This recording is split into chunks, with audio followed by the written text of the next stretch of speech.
On ne peut pas le dire. Et on ne le dira pas. Et on le dira d'autant moins que les plans d'ajustement structurel, de toute évidence, ont mis l'Afrique dans un cercle vicieux, mais aussi un cercle absurde.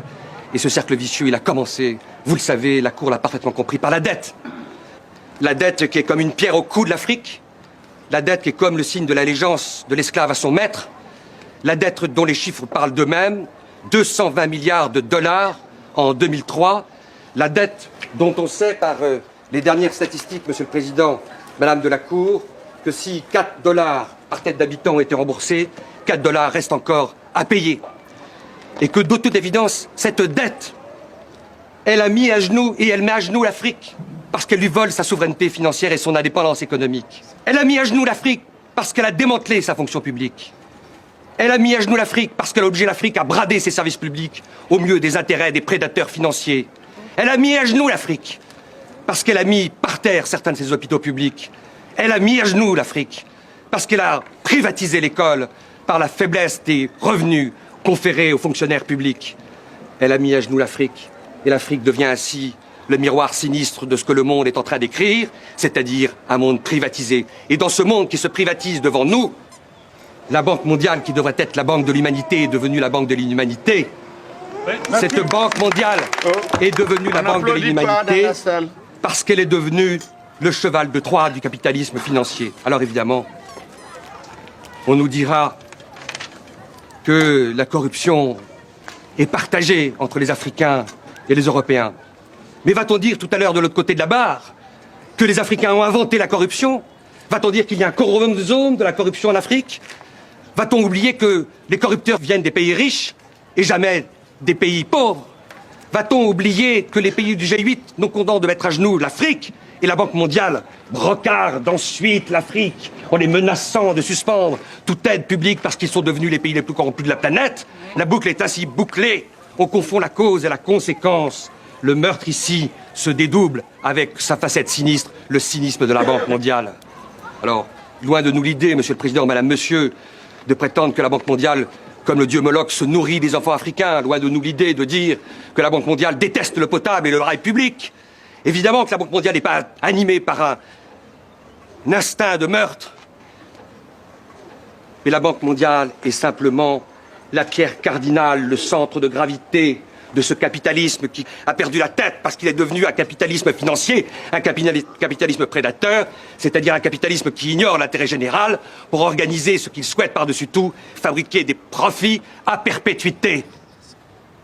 Car la Banque mondiale cherche évidemment de temps à autre à s'humaniser. Et je vais donner un exemple de l'humanisation formidable de la Banque mondiale. Qui a dit il y a quelques jours à Paris, avec des larmes de crocodile, chaque semaine, 200 000 enfants malades de moins de 5 ans meurent dans le monde en voie de développement. C'est Paul Wolfowitz qui l'a dit. Vous savez, Paul Wolfowitz, celui qui a conceptualisé la guerre en Irak, dont le coût est supérieur au coût qu'il faudrait mettre pour organiser de l'eau potable dans toute l'Afrique et sauver tous les malades du sida en leur offrant à tous des génériques. C'est lui qui a fait semblant de pleurer dans une tribune à Paris il y a quelques semaines. Alors cessons ce bal des hypocrites. Cessons ce bal maudit des prédateurs. Arrêtons-nous un instant sur les derniers arguments de la Banque mondiale. Il y aurait une malédiction sur l'Afrique. Et c'est ce miroir épouvantable que l'Europe réfléchit sur l'Afrique et qui, de temps en temps, pollue quelques cerveaux, tue les consciences critiques. L'Afrique serait vouée au malheur. La pauvreté y serait aussi naturelle que le génocide tropical, l'esclavage, le néocolonialisme. Et cette espèce de fatalité, on la trouverait également dans cette certitude, l'Africain est toujours ignare. Et d'ailleurs, que n'a-t-on entendu de l'autre côté de la barre il y a quelques jours, quand Mme Souko a déposé, et elle a eu le toupet, Mme Souko, de dire qu'elle savait lire un bilan. Femme savante, a-t-on dit de l'autre côté de la barre. Femme savante, mais oui, les Africains, la complexité du monde, elle est irréductible pour eux. Ils n'y connaissent rien. Et puisqu'ils n'y connaissent rien, ça permet de disqualifier et de délégitimer tout esprit critique, cet esprit critique que courageusement on a entendu il y a quelques instants du côté de la barre. Alors oui, vous allez déclarer coupable la Banque mondiale d'avoir abusé de la confiance du peuple africain. Oui, vous allez déclarer coupable la Banque mondiale de non-assistance à peuple en danger. Oui, vous allez déclarer coupable la Banque mondiale de ne pas avoir respecté son mandat d'origine, c'est-à-dire servir l'humanité. Et ce faisant,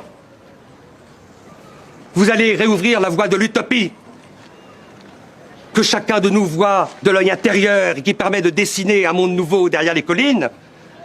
L'utopie qui est en quelque sorte ce bélier africain qui vient se frotter et déchirer le froc de la raison d'État du marché. L'utopie demain pour éviter ce qui se prépare dans les banlieues d'Accra, d'Abidjan et du Caire, c'est-à-dire que des gamins ivres de pauvreté et de souffrance, ce demain se transforment en boules de feu. Vous allez donc déclarer coupable la Banque mondiale de redevenir une banque de l'humanité. Vous allez déclarer coupable la Banque mondiale pour les crimes d'inhumanité et du cynisme qu'elle commet depuis 20 ans. Et évidemment, la seule peine possible, c'est la peine la plus modeste, c'est la peine la plus douce. Car Paul Wolfowitz, on ne va pas le jeter dans le Niger, les Caïmans n'en voudront même pas. La peine qu'il faut prononcer, et c'est ce que nous vous demandons,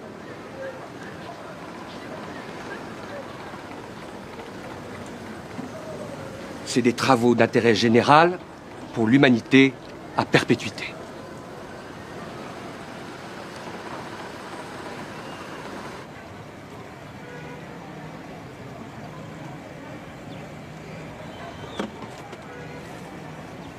J'ai l'insigne honneur de comparaître devant votre juridiction pour prêter ma robe à la défense d'une noble et juste cause, mais surtout prêter ma voix aux 100 voix d'Afrique qui, depuis 25 ans, subissent la loi d'airain de l'ajustement, cette loi du plus fort qui jamais n'a su être la meilleure. Oui, Monsieur le Président, l'ajustement est un mal organisé, structuré, administré et inoculé à nos peuples. Ce mal, Monsieur le Président, c'est le cynisme de la dette, le cycle vicieux de la dette.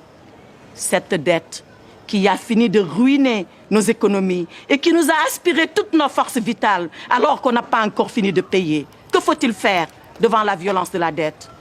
J'entends les latino-américains. Ils nous ont dit, Monsieur le Président, la deuda es impagable.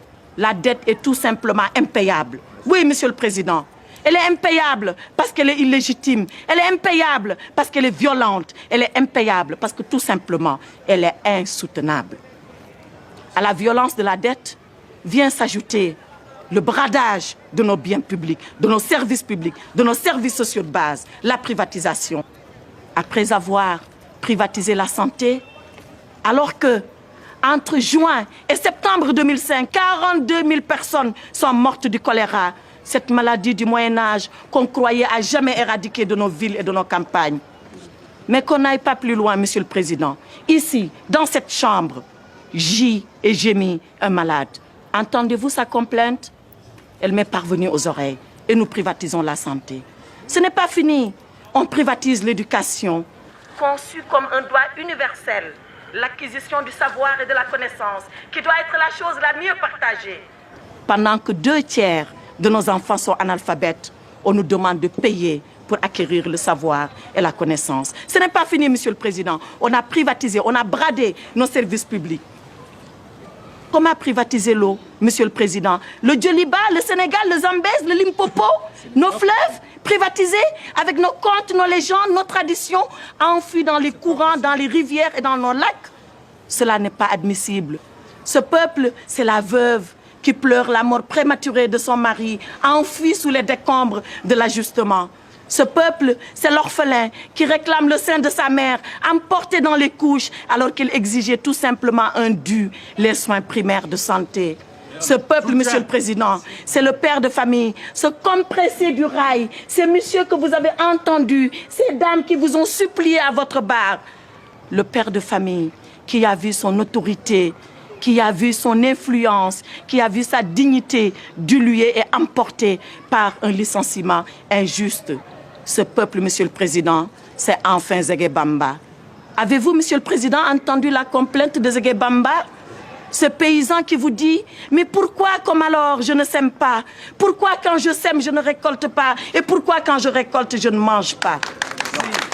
C'est cette Afrique, Monsieur le Président, qui vous demande dignement, humblement, modestement, mais légitimement justice, Monsieur le Président. Alors vous la lui rendrez, sa justice à l'Afrique. Vous la lui rendrez, non pas en condamnant la Banque mondiale, non.